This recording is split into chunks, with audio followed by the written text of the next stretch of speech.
আশা করি আমার যুবক ভাইরা যদি এই কথাটা বুঝতে পারেন, এটা আর খাওয়া লাগতো না।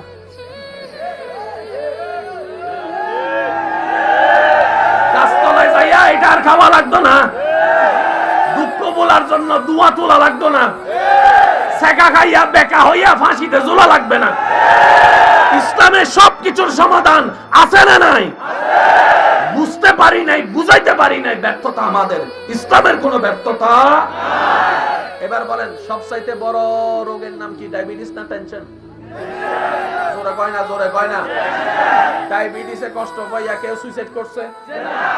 প্রেসারে কষ্ট পাইয়া কেউ বিষ খাইছে? কিন্তু মনে কষ্ট পাইয়া অনেকেই বিষ ফাঁসিতে, ফাঁসিতে, বিল্ডিং থেকে ঝাঁপ, নদীতে ঝাঁপ, বিষ খাইছে, ফাঁসিতে ঝুলছে। কিসের কষ্টে? কিসের কষ্টে? মনের কষ্টে বলেন না, কিসের কষ্টে? এবার আমরা কেন কষ্ট পেলাম? কিছু মানুষকে এখানে জায়গা দিয়েছি, আপন ভেবেছি, পরে পর হয়ে গিয়েছে। বন্ধু ভেবেছি, পরে পিছনে ছুরি মেরে দিয়েছে।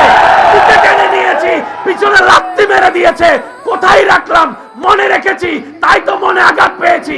আল্লাহ বলে, তোমার মনে আমাকে আর আমার নবী ছাড়া আর কাউকে রাখিও না, তোমার সুইসাইড করারও দরকার হবে না। বলেন সুবহানাল্লাহ।